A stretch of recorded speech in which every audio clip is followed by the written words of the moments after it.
적당히 좋아하면 덕후가 아니다. 적당 덕후. 안녕하세요. 여러분의 아재 덕후 공PD입니다. 적당 덕후의 우리술 특집 우리술 익스프레스, 최고의 술 덕후 제법 성공한 술꾼 탁수영 PD님과 함께하는 시간이 마지막 회차를 향해 갑니다. 탁 PD님과의 우리술 이야기 중 가장 인상적인 장면이 있습니다.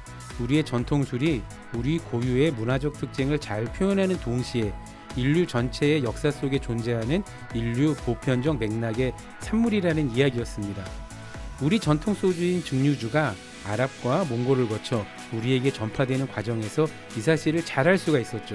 우리 전통 증류주인 소주는 여느 나라의 증류주보다 독특한 풍미를 지니고 있지만 결국 증류주라는 것은 하나의 문명에서 다른 문명으로 넓게 퍼져나가면서 각각 고장의 풍미를 지닌 다양한 술 문화로 발전했다는 사실을 알게 되었습니다. 이건 정말 멋집니다. 민족 단위의 정체성과 자부심 속에서 결국 우리 인류는 같은 종이면서 시대와 지역을 불문하고 서로 같은 열망과 같은 생각과 행동을 거듭했다는 뜻이니까요. 어쩌면 문명의 산물 중에서 술만큼 인류애가 가득 넘치는 것도 없는지 모르겠습니다. 물론 과도한 음주는 건강을 해치고요. 특히 미성년의 음주는 엄격히 금지되어 있습니다. 이 또한 모든 문명권이 권장하는 사실입니다. 적당히 좋아하면 덕후가 아니다. 적당 덕후 OBS 라디오. 탁 PD님 어서 오세요. 네, 안녕하세요. 탁 PD님과 함께한 이 8번째 시간까지 우리가 총 7시간 함께 했지 않습니까? 아, 그렇습니다. 벌써 그렇게 됐네요, 시간이. 네네. 매 1시간 1시간이 재밌기도 하지만 새로운 것을 배운다는 기쁨이 아주 흥미로웠습니다. 우리 공태희 PD님이 어지간해서는 모르는 게 있다는 것 자체가 상상이 잘 안 가는데. 저도 탁 PD님과 얘기를 하다 보니까요. 제가 술에 대해서 정말 많은 것을 몰랐구나라는 걸 새삼스럽게 자각했고 몇 번 말씀드리지 않았습니까? 전통주에 대해서, 우리 전통주에 대해서는 정말 아는 게 쥐뿔도 없었다. 너무 부끄럽다.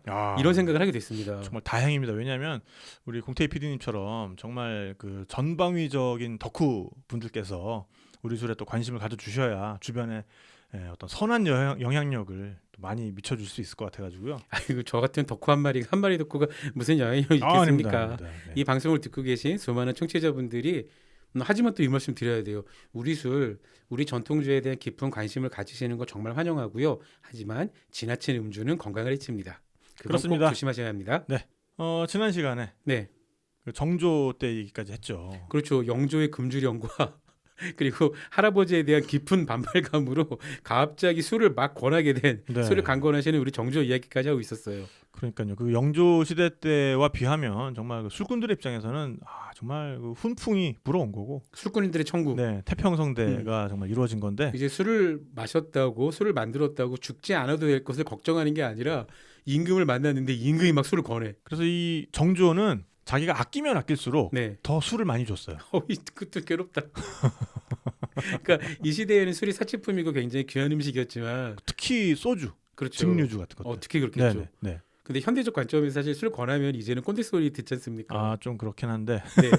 하지만 이때 시대가 다르니까요. 시대가 다르니까요. 술을 마실 수 네. 있다는 것 자체가 엄청난 부와 사치와 기쁨, 향락의 상징이었던 그렇습니다. 시대니까요. 수원에 우리 OBS 라디오가 있으니까 더 많은 분들이 알고 계실 것 같은데 네. 특히 이제 화성이 네. 정조대왕과는 또 굉장히 밀접한 관련이 있는 그런 도시 아닙니까? 그렇죠. 정조가 세운 도시죠. 네네. 사실 정조 시대 때 가장 유명한 학자 그럼 누굽니까? 정씨일가. 그렇죠. 그렇죠. 네. 그 중에서도 이제 다산 정약용 아니겠습니까? 그렇죠. 정약용이 이 정조에게 정말 예쁨 받았거든요. 라는 얘기는 너무 많이 알죠. 라는 얘기는 술도 많이 받았다. 그러니까요. 근데 더구나 정씨 형제들이 다 천재였잖아요. 네네네. 그러니까 형인 정약전뿐만이 아니라 동생인 정약전까지. 근데 이 정씨 형제들이 머리는 그렇게 좋았는데 네. 체력은 그만큼 좋지 않았던 걸로. 그나마 그리고 정약전 선생은 술을 좀 하셨던 것 같은데 정약용은 다산 선생은 술을 그렇게 잘 마시지를 못했던 것 같아요. 체질적으로. 그래서 한 번은 네. 사발에 이렇게 술을 가득 부어서 어사주, 그러니까 어사주가 뭐냐면 임금이 하사하는 술. 네. 그때 실록에 보면 이제 어떤 술이었는지 종류까지 다 나오거든요. 그래서 그 사발에 부어준 술이 뭐였냐면 이때 당시로는 네. 정말 고급진 술이었던 거예요. 그러니까 지금으로 치면은 뭐 싱글 몰트 위스키 아주 그 한 30년 정도는 그런 급. 묵힌 이게 뭐였냐면은 개당주. 개당주. 네. 개당주가 뭐냐면은 소주를 한번 만들어요. 그리고 이거를 2번 증류를 해요. 아하. 그리고 여기에 계피와 설탕이 들어가는 이야. 설탕이면 당시에는 정말 귀한 겁니다. 그러니까요. 이게 들어가는 독한 술. 이야. 이게 개당주예요.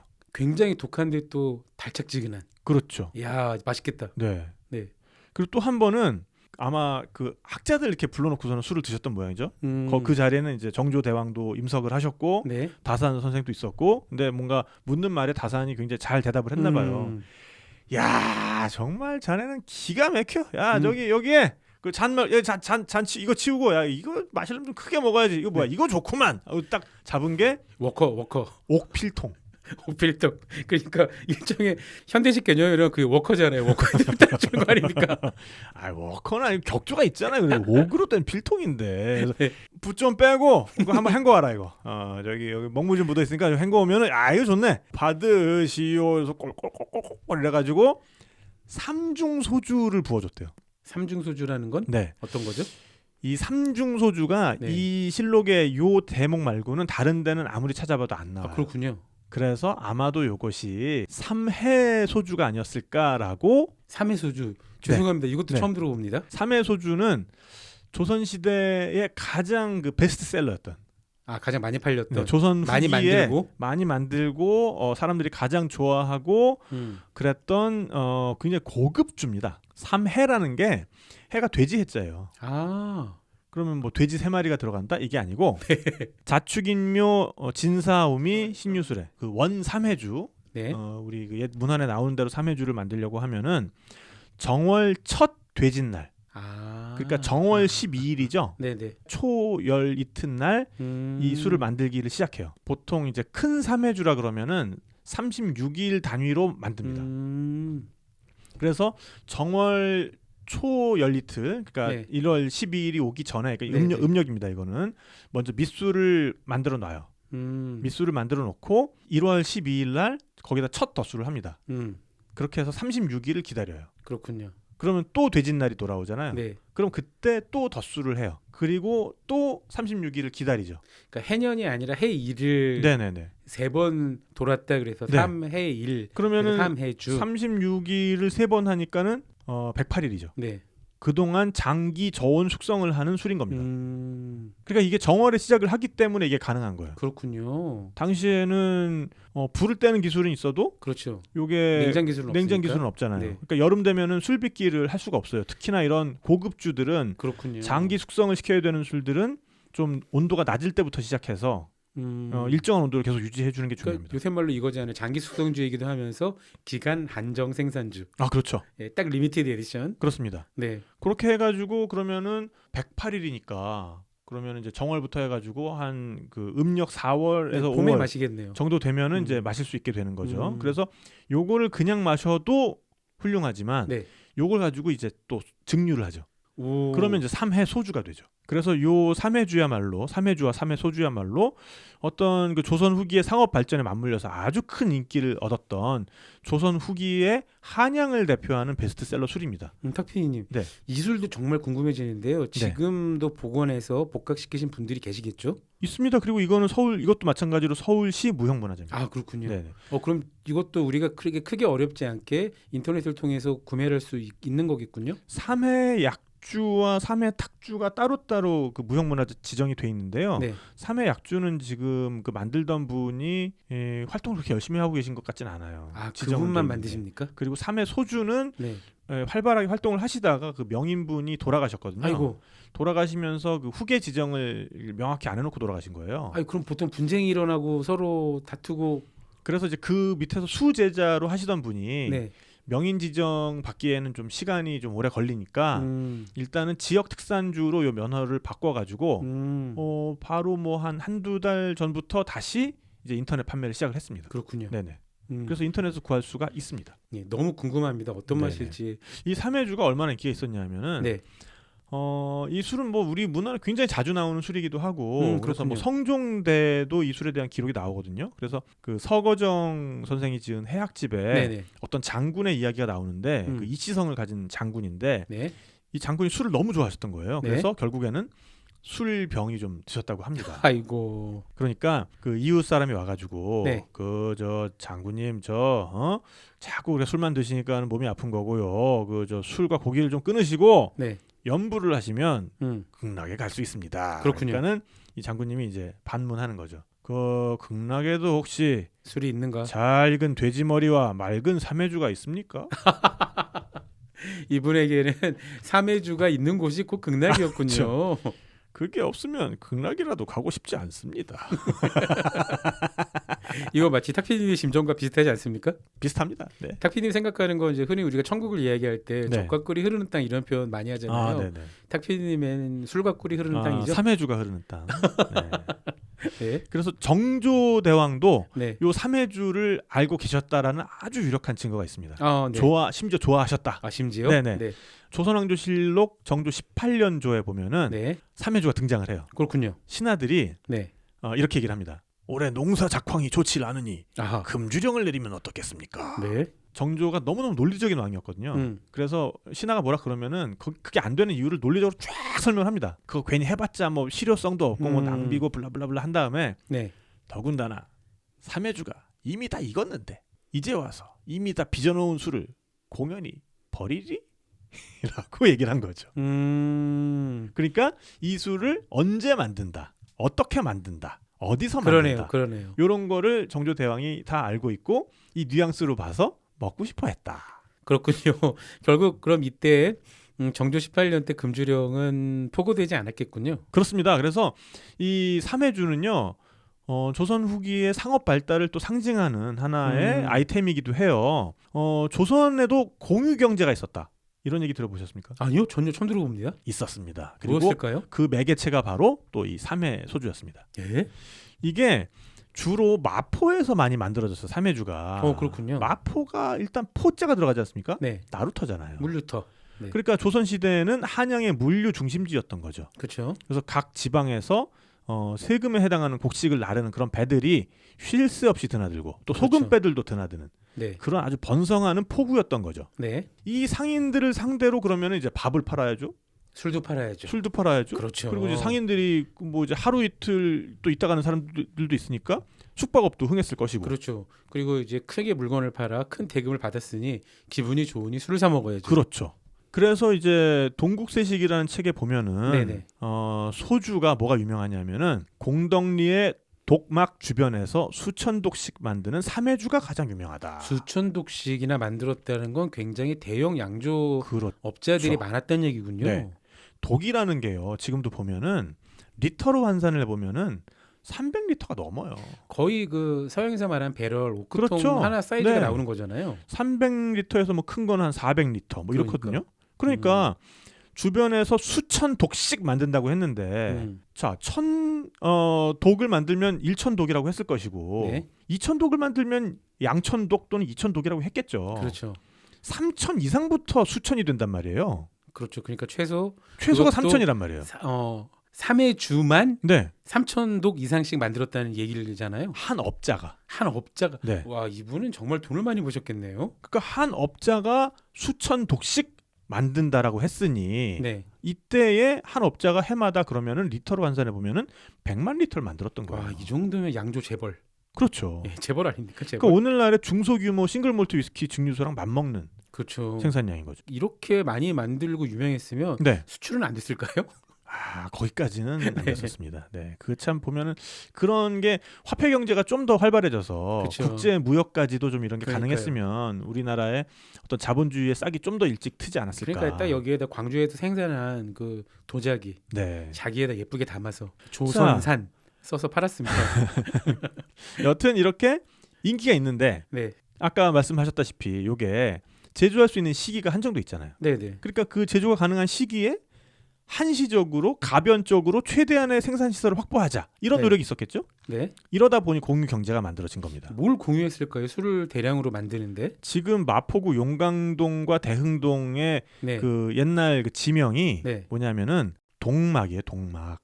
동막. 예, 도 밑에 이응해가지고 그 네. 동쪽 동력동자 써가지고 동막인데 동막. 요게 원래는 네. 독막입니다. 독막. 아. 지금의 독막로 있잖아요. 독막로. 네, 있죠. 공덕동 아직도 그 독막로 경찰 있죠. 공제회에서 시작해가지고 합정역까지 쭉 오는 그 네. 길이 독막로거든요. 이 독막이 뭐냐면은 독쟁이들이 많이 독 살았군요. 독짓는 운막, 네, 그러니까. 항아리 만드는 운막 그거죠. 그러니까 독쟁이들이 많이 모여 네. 살던 그런 네네네. 곳이었겠군요. 그래서 네. 이 항아리를 만드는 독막에는 가마가 있었겠죠. 네, 그렇겠죠. 가마는 구워야 되니까. 온도 조절이 가능한 시설 아닙니까? 그렇죠. 불을 뗄 수 있고 외부의 바람을 차단할 수 있고. 네, 네. 자, 겨울에는 항아리를 만들 수 있습니까? 없습니까? 힘들죠. 항아리 재료가 찰흙이잖아요. 네. 얼어붙잖아요. 네, 안 되죠. 휴업해야 됩니다. 네. 이때 술 빚는 사람들이 옹기 가마를 전세냅니다. 아. 보관하기에 장기 숙성하고 보관하기에 좋은 곳이니까. 술을 빚어가지고 이 안에서 그렇죠. 발효를 시키게 되면은 그렇죠. 야 지금 온도가 너무 내려가서 술이 이렇게 네. 안 되는데 그럼 야 불 좀 떼. 그러니까. 온도 좀 맞춰봐. 네. 해가지고 일정한 온도를 유지를 해준 거죠. 비바람을 막을 수 있고. 그렇죠. 네, 온도도 조절할 수 있으니. 이런 식으로 늦겨울에서 봄으로 넘어가는 이 기간에 만드는 술이 바로 고급 청주인 삼양주 이상의 술. 요거를 좀 멋지게 부르는 말이 바로 춘주입니다. 춘주. 그래서 옛날에 우리 고급주들 이름에는 뒤쪽에 춘 들어간 것들이 많죠. 그렇군요. 그래서 약산춘, 호산춘, 뭐 동정춘, 뭐 그런 춘자 들어간 게 많습니다. 그 전통이 남아서 아직까지 현대주에도 춘으로 끝나는 술 이름들이 많이 있는 거군요. 그렇습니다. 네네. 오, 또 이것도 몰랐습니다.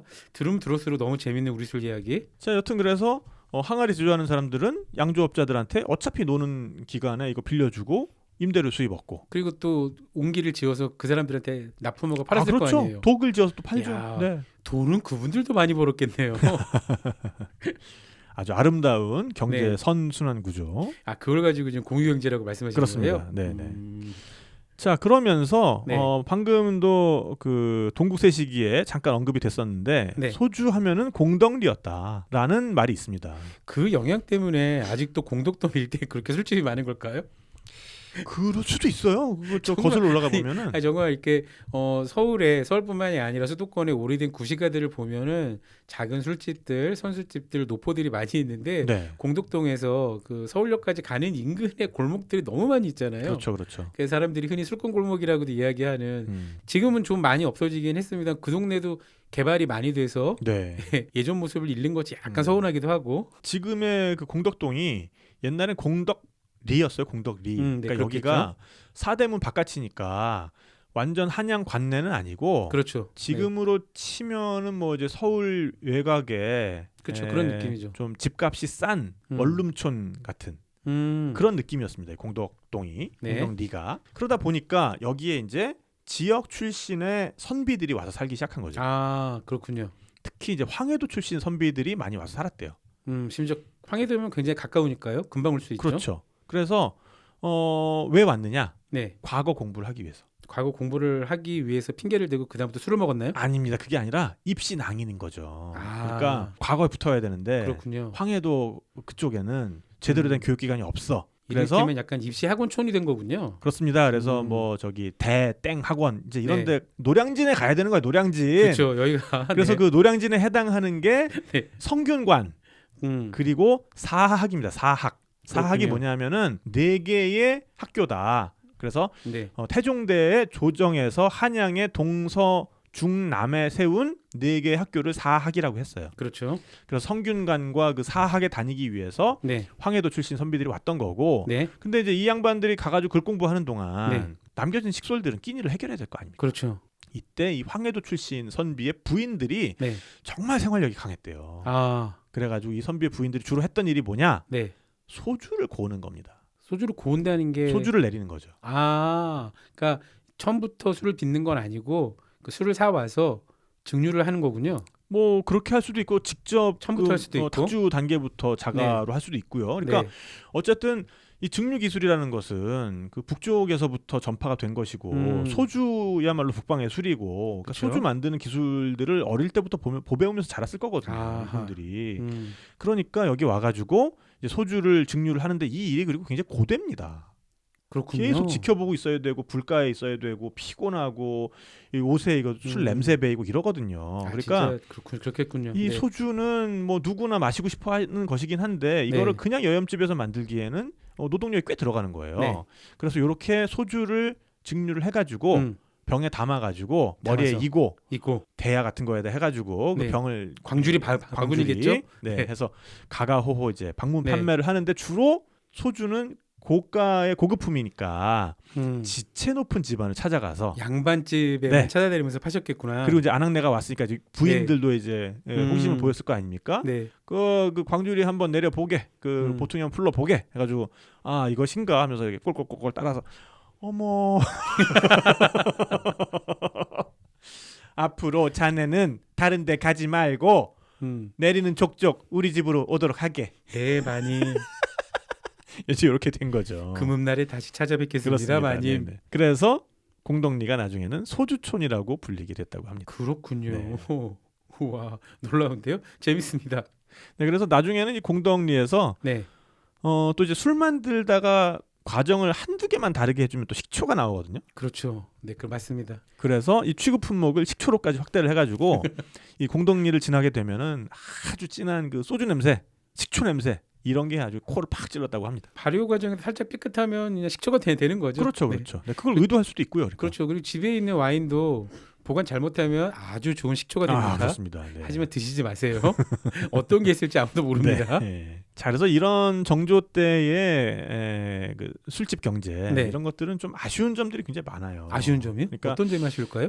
요게 좀 더 양적 성장이 본격적으로 이루어졌으면 뭔가 정말 산업화가 되지 않았을까. 근데 위정자들한테는 뭐만 하면은 그냥 뭐 흉년에 기미만 보여도 그냥 일단 금주법부터 내려보자. 뭐 이런 그쵸. 거였고 네. 그리고 무엇보다도 유통망 자체가 머리에 그 광주리 이구선은 걸어 다니면서 가가호호 다니면서 파는 거로는 산업이 되긴 힘들지 않습니까? 그렇죠. 일단 물류의 기본은 도로니까요. 네네. 교통입니다. 그게 해결되지 않으면 물류는 방법이 없어요. 그런 유통망이라는 것 자체가 이제 존재하지 않다 보니까 이게 이제 본격적인 산업화로 이어지지 못했고 네, 정조대왕 자신이 사실 너무 일찍 가셨어요. 그렇죠. 네.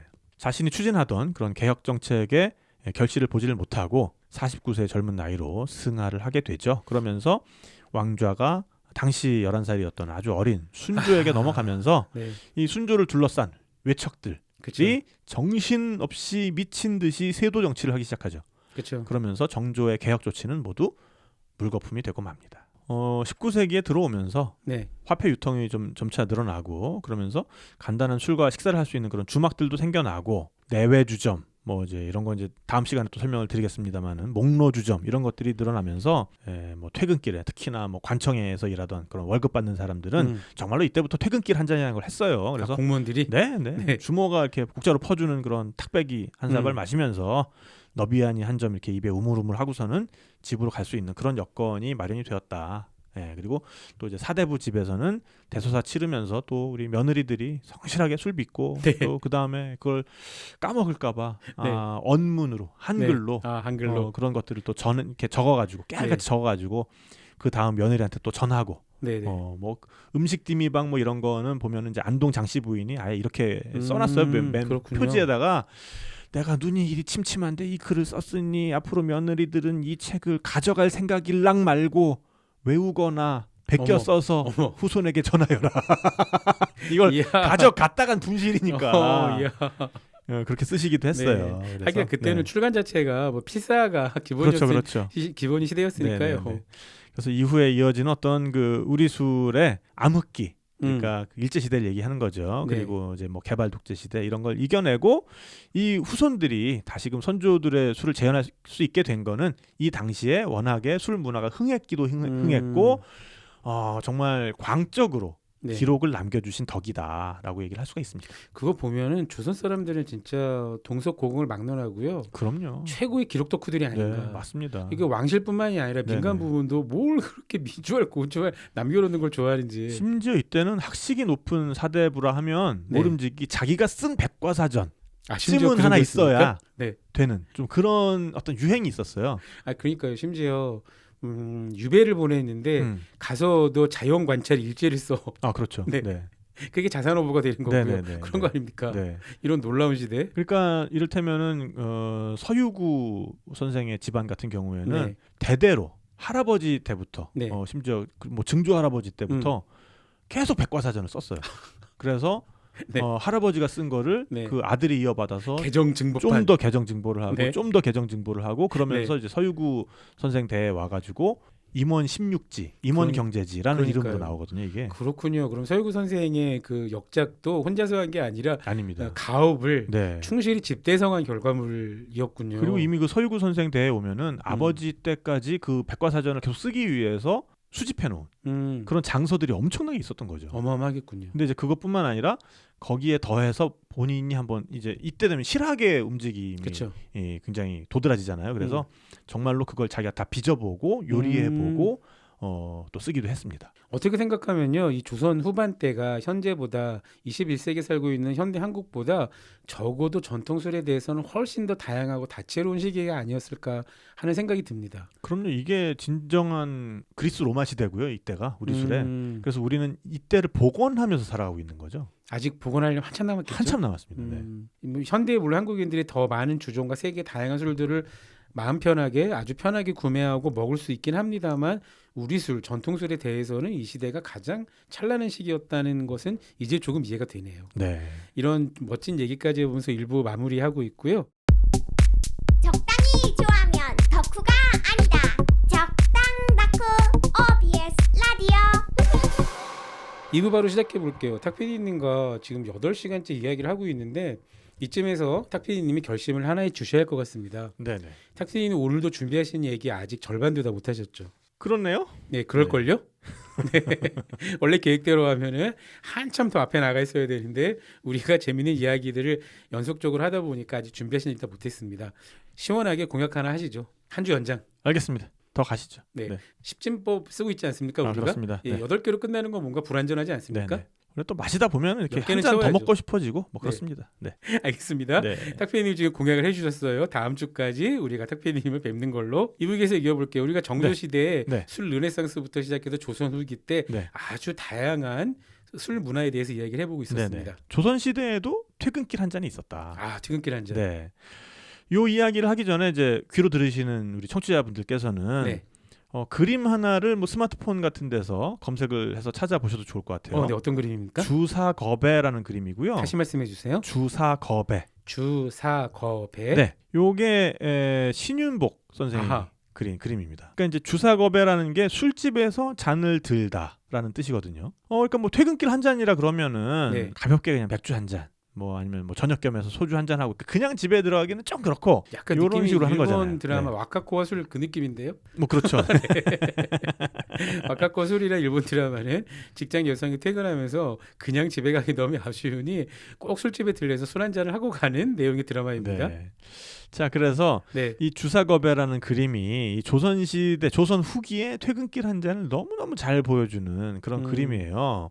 이 해원 신윤복, 이 정말 우리나라를 대표하는 화가 중에 한 명 아닙니까? 예, 이분이 풍속화의 두 천재 중에 하나. 풍속화뿐만 아니라 뭐 산수와 인물화에 두루 능한 천재였어요. 그렇죠. 근데 이제 이분이 그래서 조선 후기에 어떤 도회지 생활을 아주 생생하게 그려낸 그런 풍속화들을 남겼기 때문에 네. 우리에게는 당시에 사진술이 없었으니까 그렇죠. 그 당시의 모습들을 정말 사진처럼 보여주는 그런 아주 중요한 사료입니다. 그래서 이 주사거배라는 그림을 보게 되면 일단 네. 왼편에 주모가 앉아 있습니다. 국자로 뭔가를 푸고 있어요. 그러네요. 항아리에서. 그게 바로 술입니다. 아, 그렇군요. 그래서 요걸 퍼가지고 사발에 담기 전에 네. 요때는 이제 술을 좀 약간 덮여서 먹는 그런 문화가 있었거든요. 아하. 뚜껑이 없는 작은 그 냄비에 담긴 끓는 물에다가 요걸 살짝 넣어가지고 이를테면 약간 증탱하는 거군요. 네네. 그래서 찬 기운을 없애고 있는 거죠. 그 다음에 이제 부뚜막 위에는 작은 접시들이 있는데 거기에는 당연히 안주들이 담겨 있죠. 한입거리 안주. 네네네. 네. 핑거푸드. 요것들을 손님들이 집어 먹으려고 하고 있죠. 네. 이 손님들도 보면은 옷차림들이 조금씩 달라요. 그러네요. 예, 그래서 가장 눈에 띄고 있는 복장을 한 사람이 하나 있을 텐데 누가 네. 가장 먼저 눈에 띕니까? 그림의 구도를 보면 당연히 빨간 도포를 입고 그렇죠. 박립 같은 네네네. 이분이 가장 눈에 띄네요. 요게 이제 도포가 아니라 천릭이라고 하는 옷입니다. 천릭? 붉은색 옷이. 요게 이제 무관들이 입는 옷이에요. 그렇군요. 네. 그래서 이 사람은 별감입니다. 별감. 예, 궁궐의 잔심부름 같은 거를 하는 하급 관리죠. 네. 근데 이 별감들이요. 관직의 어떤 그 직급보다는 네. 좀 더 권한들이 있었어요. 왜냐하면 권력 중심부에서 근무하기 그렇죠. 때문에. 아무래도. 약간 뭐 안 좋게 말하면 문고리 권력 같은 그런 존재들이기도 했습니다. 음. 그래서 액정서라는 관청에 소속돼 있었는데 네. 임금의 심부름을 하거나 임금을 경호하는 임무를 맡았어요. 오, 시크릿 서비스. 네네네. 네. 그러다 보니까 뭐 이제 국내 각 그 문에 궐문의 자물쇠를 관리한다든지 아니면 이제 가구와 비품을 관리한다든지 그러면 이제 비품이 떨어지면 어딘가에서 사야 될 거 아니에요. 조달 업무도 이 사람들이 하는 그쵸. 거죠. 권력에 연이 닿아 있다는 것은 뭔가 비즈니스를 할 때 막히는 게 있으면은 당연하죠. 대감마님 제가 사실은 뭐 이러면서 아이 자네 또 거기 손댔나? 알았네 내가 알아봐 주겠네. 이제 이런 것도 할 수 있고 지난번엔 대감마님 너무 감사했습니다. 저 이거 변변지 아이 뭐 이런 걸 주고 그러나 쓰십시오 이거. 자네 내가 이런 거나 받자고 그걸 도와주는 걸 보이나? 이번 한 번만요. 하지만 주니 감사히 받겠네. 그런 게 되는 거였죠. 그러다 네. 보니까 이 사람들은 이제도 밝고 그래서 상업 활동의 주체가 되기도 했습니다. 아예 이 사람들이 비즈니스를 하기도 했어요. 그렇군요. 특히나 파티 문화. 아하. 조선 후기의 한양의 큰 파티의 뒤에는 항상 별감들이 있었습니다. 그렇죠. 그 물자를 조달하고 사람들을 네네. 모으고 하는 일에 특화된 사람이었으니 네. 지금 파티라고 표현했지만 연애를 말씀하시는 거겠고요. 그렇죠. 네. 그래서 궁중에서 그 기약을 담당하는 그런 악공들. 그러니까요. 네. 그리고 관기라고 할 수 있는 약방의 기생들. 그러니까 행서의 기본이라는 게 결국은 필요한 물자와 사람입니다. 네. 그것들이 어디에 많이 있고 언제 동원할 수 있는지 잘 아는 사람이 결국 좋은 공연 기획자, 파티 플래너가 되는 거거든요. 그렇죠. 근데 이걸 이분들이 제일 잘하는 사람이었을 테니 네네네. 당연히 그 네트워크도 굉장히 좋았을 거고요. 그렇죠. 정말 온 그 도성에 아주 소문이 자자할 정도의 뭐 음식과 술도 잘 준비했을 거고요. 그러니까요. 그리고 이제 맨 오른쪽에 있는 사람을 네. 보면은 굉장히 특이한 복장을 하고 있습니다. 그 유건을 쓰고 있는 게 아닌가요? 유생 유건이 아닙니까? 아니라 요 모자의 이름이 바로 깔때기입니다. 깔때기요? 깔때기 이거예요. 아니 깔때기가 실제 모자 이름이었습니까? 모자 이름이었습니다. 네. 이 사람은 사실 의금부에 근무하는 나장입니다. 그래서 줄무늬가 들어간 옷을 입었잖아요. 네. 요 옷을 까치 등걸이라고 하거든요. 요게 이제 나장의 상징과도 같은 지금의 어떤 경찰 유니폼 그쵸. 같은 겁니다. 네. 의금부라고 하면은 그냥 경찰이 아니라 왕실 경찰. FBI 그런 의금부의 말단 관리들이 음. 이 나장들이었던 거죠. 그렇군요. 네. 그래서 죄인을 체포하고 뭐 이제 곤장을 치거나 주리를 틀거나 이런 형벌을 집행하고 네. 또 옥사 및 죄수 관리를 맡고 그러니까 연방 경찰, 왕립 경찰. 뭐 FBI와 그리고 이제 그러니까 연방 교도소 그런 걸 합친 듯한. 이런 걸 합친 관청이다 보니까 아무리 말단이라고 해도 또 이것도 힘이 있었던 거죠. 군대에도 그 유명한 격언 있지 않습니까? 네. 예, 계급이 아니라 보직이다. 이 그림을 보면은 모두 선체로 술을 마시고 있습니다. 그러네요, 진짜. 여기서 유래한 말이 바로 선술집입니다. 선술집이 조선 시대부터 있던 풍습이었군요. 네네. 그러니까 일본의 뭐 다치노미라고 하나요? 네, 다치노미. 네네. 서서 마시고 들어가는. 네, 다치는 네네. 설립자고 노미가 마시름자 써서 네네네. 다치노미아가 말 그대로 선술집이란 뜻이죠. 네네. 그것과 별개로 우리에게는 우리 고유의 이 선술집 문화가 있었던 거죠. 그렇군요. 네. 그래서 기록에 의하면 100잔을 마셔도 서서 네. 마셔야 되고 뭐 한 잔을 마셔도 서서 마시는 것이고 누가 이렇게 마시다가 그 조선 스쿼트라 그러나요? 약간 이렇게 옛날부터 우리 그 고구려 시대 벽화에도 보면 우리는 이렇게 쪼그려 앉는 거. 쪼그려 앉는 거 네. 되게 좋아했더라고요. 우리 불량 학생 조상들이. 자세 쪼그려 앉는 불량 거. 학생 자세. 네. 그런 식으로 누가 주저앉으면 그 처음 자는 그 여러 손님들이 서서 마시는데 그 버르장머리에 주저앉은 놈이 누구요? 그렇군요. 네네네. 그래서 싸움이 나기도 했다고 합니다. 재밌네요. 자 그리고 이제 가운데 보면은 네. 안주를 올려놓은 좁다란 나무판이 하나 있어요. 그러네요. 네, 네. 요게 바로 네. 뭔지 아시겠습니까? 이게 설마 목로입니까? 목로입니다. 아, 그렇군요. 네. 이쯤에서 우리가 청취자 여러분께 그림 제목을 다시 말씀드려야 될 것 같아요. 네네. 신윤복이 그린 그림이고요. 주사겁에 네네. 주사겁에라는 제목입니다. 네네. 스마트폰이나 노트북으로 컴퓨터로 한번 찾아보세요. 검색 굉장히 쉽게 됩니다. 네. 신윤복의 주사겁에라는 그림이고요. 네, 술집에서 조선 잔을 후기에 들다라는 예, 뜻이고요. 술집 그림 풍속도입니다. 네네. 그래서 이 좁다란 나무판을 목로라고 불렀기 때문에 뭔가 간단하게 네. 술 마시고 가는 그런 술집들을 목로 주점. 제가 어렸을 때부터 탁피디도 마찬가지였을 텐데 그런 궁금증 들지 않으셨어요? 여러 가지 책을 읽다 보면은 목로 주점이라는 얘기가 굉장히 많이 나왔거든요. 네네. 그러니까 유청소년기에 저는 주점까지는 제가 알겠어요. 네네. 술집이겠지. 네. 목로는 대체 뭐야? 목로가 이 나무 판자예요. 그러니까 목로라는 지역이 있나? 술집 이름이 목로인가? 아니면 목로주라는 술이 있는 건가? 별 생각을 다 했었거든요. 아니면 네네네. 목로 이 술을 먹게 되면 목로와 부른다고 목로인가? 라는 별 생각을 다 했던 그 유년기에 생각이 잠깐 떠오르네요. 네네. 이 말씀을 드린 이유는 네. 그 목로가 이 목로였다는 거를 오늘에서야 정확하게 인지하게 됐습니다. 축하드립니다. 라는 빠밤. 패연이 드네요. 이거를 그리고 또 하나 부끄럽게 고백하면요. 저는 선술집 전통도 어렴풋하게나마 일본에서 건너온 것이 아닐까라는 네. 생각을 하고 있었거든요. 아닙니다. 네. 죄송합니다. 우리나라 선술집은 좀 더 액티브했죠. 그러니까 누가 앉으면 싸움 나는. 이래서 사람은 배워야 합니다. 네. 자, 그래서 그런 이런 이야기인데. 그 목로 술집에서는 또는 선술집에서는 네. 술 따로 안주 따로 돈을 받는 게 아니에요. 오, 그거 어떻게 봤죠? 술잔을 세매해서 술값만 받습니다. 술 한 잔을 마시면 안주를 하나 집어 먹을 수 있는 겁니다. 아, 무엇이 됐든 간에. 그렇군요. 거기 이제 핑거푸드들이 쫙 있고 네네. 그러니까 안주빨만 세우면 진짜 혼나는 거죠. 그렇군요. 술을 하나 마시면 자동적으로 안주 쿠폰 하나 획득하셨습니다. 이렇게 이게 되는 거죠. 일종의 암묵적인 룰이었네, 아니면 당연히 누구나 지켜야 되는 그런 암묵적이면서도 당연한 룰인 거죠. 암묵적이면서 유니버설한 룰. 네네네. 아 여기 그 나장들도 많이 오는데 나장들은 당연히 저기 나장 네. 어르신 기대고 계신 거 안 보이나? 이보게. 자네 잘못하다 의금부 곤장 맛을 받게 되네. 그렇게 되는 거죠. 그럴 수 있겠군요. 네. 재밌네요. 이 그림이 정말 뜯어보면 뜯어볼수록 재밌고 네, 그 조선에는 이런 목로 주점, 선술집 말고도 네. 다양한 형태의 주점들이 있었어요. 네. 일단 주류 도매상의 역할을 하는 집이 있었습니다. 오, 도매상도 있었으니까 네. 본격적이었네요. 여기가 헌주가입니다. 헌주가. 헌주가. 네. 네. 그래서 이 헌주가는 자가로 청주를 만들었어요. 도매상을 하면서 네. 양조까지 하는. 그렇죠.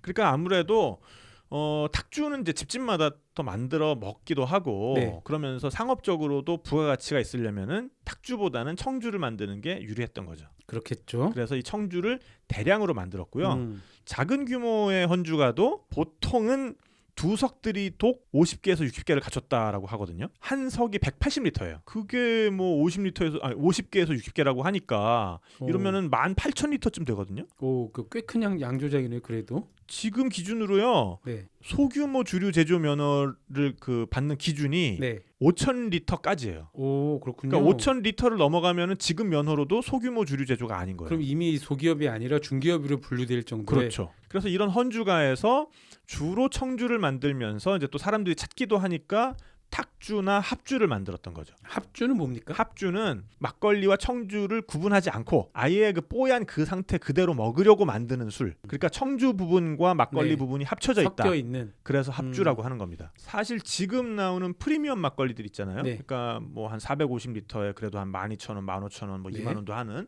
그런 막걸리들은 사실 막걸리라고 부르면 안 돼요. 그걸 뭡니까? 그러니까 그게 전주 합주죠. 음. 합주면서 전주죠, 그게. 합주면서 전주. 네네. 이것도 다른 얘기인데요. 저도 막걸리를 가끔 먹다 보면은 네네.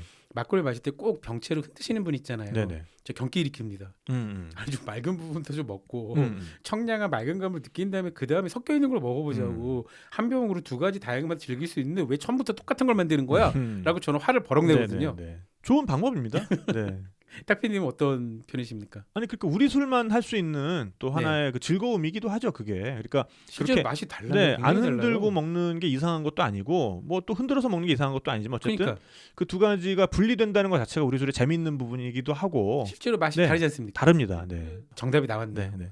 막걸리 2병을 시켜놓고 각자 마시면 됩니다. 그렇습니다. 네. 정답이고요. 자, 이런 그 헌주가가 있었는가 하면 네. 이제 이 헌주가는 비즈니스의 가능성을 보여주는 거죠. 그리고 증류주가 조선 말에 굉장히 유행하게 되면서 네. 소주가라는 것도 생깁니다. 소주가도 역시 소주를 만드는 도매상이자 양조장이겠군요. 그렇죠. 그래서 이 소주가는 일단 조선 후기 때 그 사대부들 사이에서 소주의 인기가 굉장히 높아졌어요. 그래서 이수광의 지복유설이라는 책에 보면 네. 이게 이제 17세기에 나온 책이거든요. 소주는 원나라 때 출현했다. 네. 오로지 약으로만 쓰고 함부로 마시지 않았다.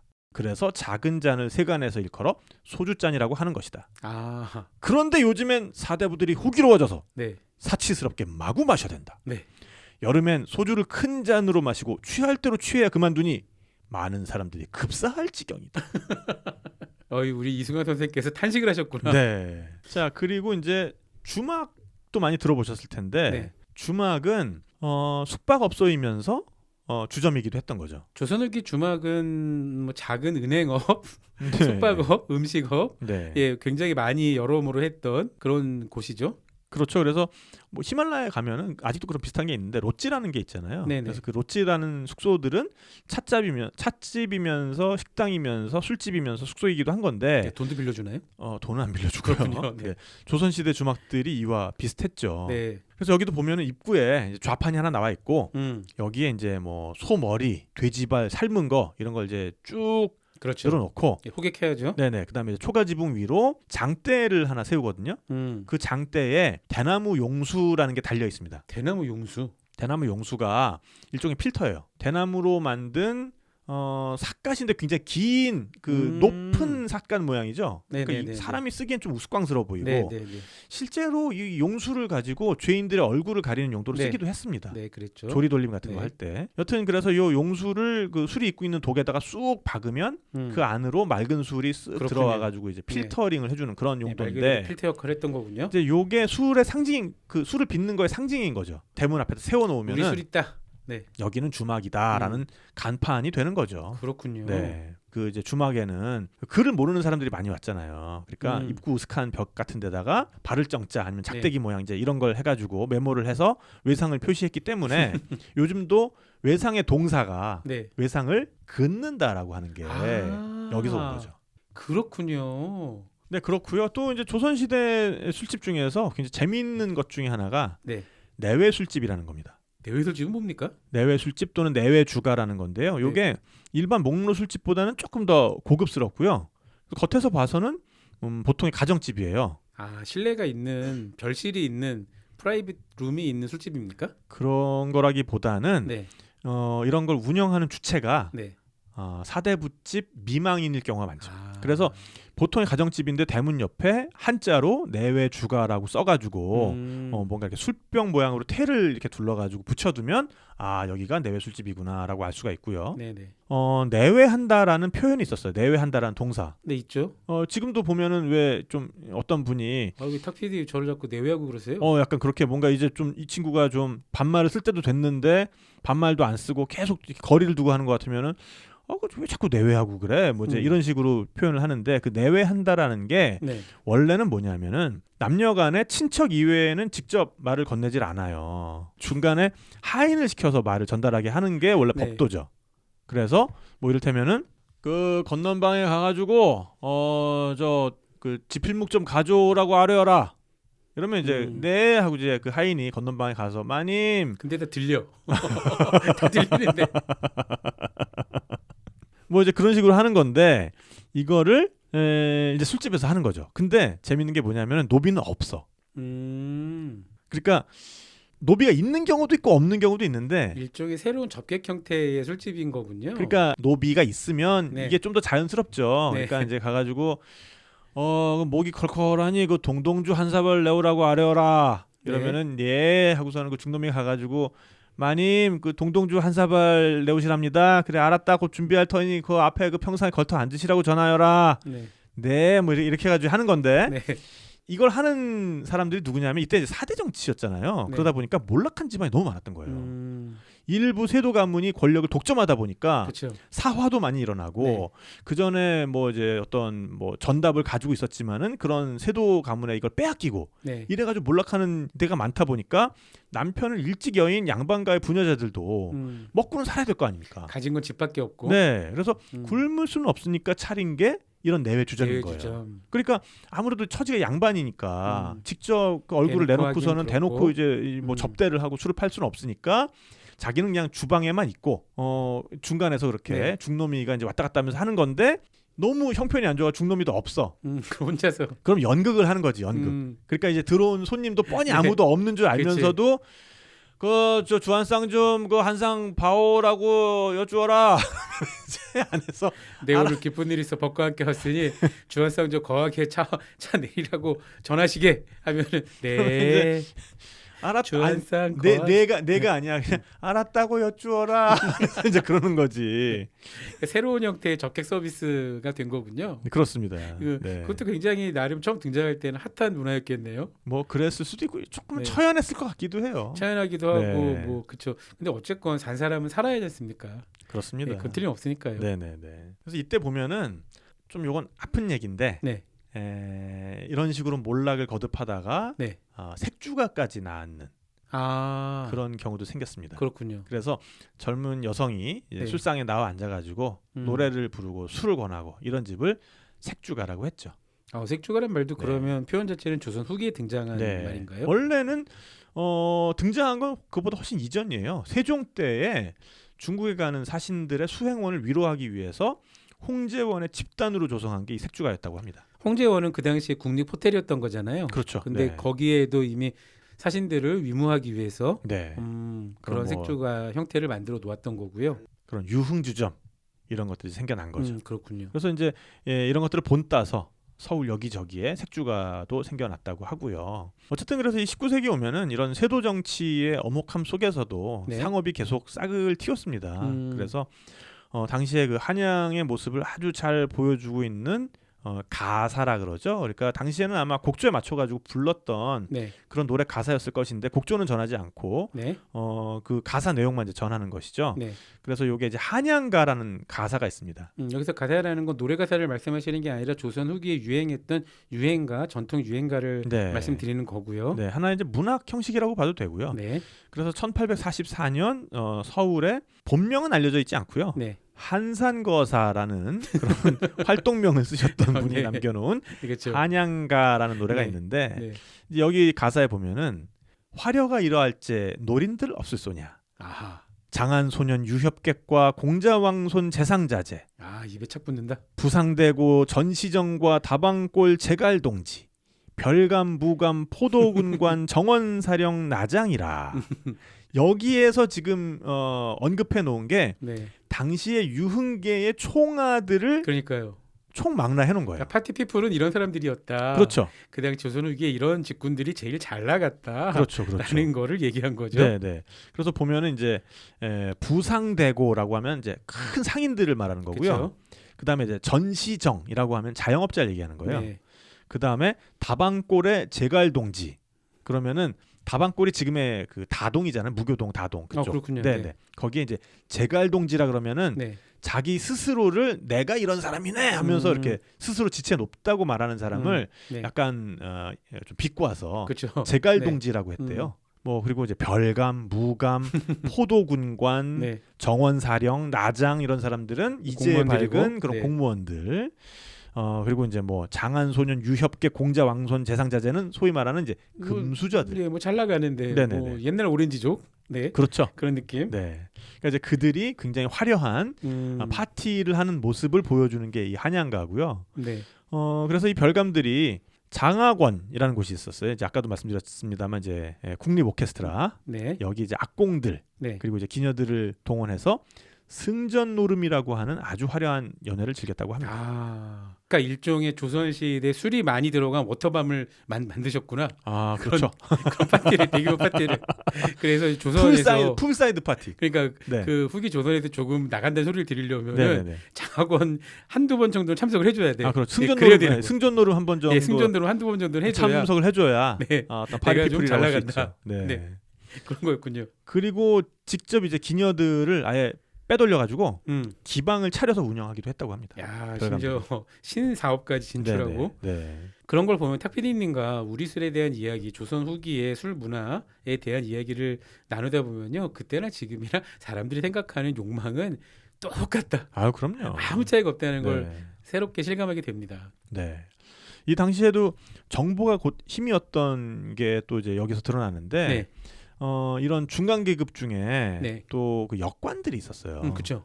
이런 역관들은 뭐냐면 이제 통역인이잖아요. 네. 그러니까 중국과 국제 무역을 할 때 따라가 가지고 네. 통역도 하고 하는 사람들이다 보니까 전통적으로 그런 국제사회의 정세 그리고 어디에서 뭘 내다 팔면 돈이 된다 이런 걸 알고 주로 있었던 거죠. 이제 밝으셨죠. 네네네. 그리고 국가에서도 독점 사업권을 많이 내주기도 했고요. 그렇습니다. 네, 그래서 중간에서 이제 사실은 국가 재정을 좀 착복하는 일도 있었고 네, 자리를 돈 받고 파는 일도 있었고 좋은 여건도 있었고 그렇지 않은 여건도 많았고. 이제 그런 중인 기급들이 네, 이런 것들을 바탕으로 해서 경제력을 축적을 하면서 이런 화려한 소비 문화 같은 것도 그렇죠. 꽃을 피웠던 거죠. 우리가 생각하는 것처럼 조선이 따분하고 지루한 세상은 아니었던 것 같습니다. 네. 특히 술만을 돌아보면 더욱더 그런 생각이 드네요. 어떻게 생각하면 지금과 무슨 차이가 있지라는 생각도 조금 들고요. 네네. 아무래도 이런 것들은 특권과 부패 위에 성립한 그런 음. 경제 체제였던 것이고 네. 이 세도 정치 자체의 모순이라는 것은 그대로 있었기 때문에 그럼요. 그걸 극복할 수는 없었죠. 그래서 이런 세도가들의 특권을 등에 업은 대상인들이 출연하면서 네. 이런 사람들이 그러면은 뭘 했겠어요? 독점을 하려고 했겠죠. 그렇죠. 그래서 그 독점의 폐해로 자생적으로 자라나던 소규모 상인들은 굉장한 어려움을 겪게 되고 아, 네. 돈이 된다 싶으니 또 다 혼자서 쓸어 먹으려는 그렇습니다. 사람들이 등장하게 네. 되는군요. 그러면서 경제 활동은 위축되고 음. 흉년이 한 번씩 휩쓸고 가면 쌀 폭동이 아하. 나고 이러면서 모처럼 자생적으로 나타났던 그런 주점 산업을 중심으로 하는 화폐 경제가 만개는 하지 못하고 네. 하는 사이에 개화기가 오고 일제 침략을 맞이하게 되는 선생님 것이죠. 이렇게 그 말씀을 하시면서 표정이 아쉬워 보이죠? 아, 굉장히 아쉽습니다. 서운하고 네. 아쉽고. 그러니까요. 이때 술만 많이 마셨어도 일제 시대가 안 왔어. 주점 여기까지- 경제만 더 활성화됐어도. 네, 탁피디님의 놀라운 설을 하나 들어봤고요. 우리가 여기까지 이야기를 하다 보니까 자연스럽게 탁피디님이 처음에 약속해 주신 고약해 주신 다음 시간에는 어떤 술 이야기를 할지 너무 궁금합니다. 네. 맛배기로 네. 살짝 힌트만 주신다면요? 이제 드디어 그 얘기를 해야 될 것 같아요. 무슨 얘기입니까? 우리가 늘 가까이 두고 먹는 소주. 어제도 드셨을지도 모르는 네, 소주. 그 초록병에 들어있는 네. 희석식 소주. 이 술이 그럼 과연 정체가 무엇이고 드디어 현대까지 오는 거군요. 네, 어떻게 바라봐야 되는가 이런 얘기도 일제 시대라는 맥락 속에서 이야기를 할 수 있을 것 같습니다. 알겠습니다. 너무 기대되고요. 탁피디님과 우리 술 이야기는 다음 주까지 한 주 더 연장됨을 말씀드립니다. 여러분은 지금 OBS 라디오 적당 덕후를 듣고 계시고요. 저희는 다음 주 이 시간에 다시 만날게요. 이 콘텐츠의 목적은 과도한 음주는 건강에 나쁘다는 겁니다. 적당히 좋아하며 더보다 안다.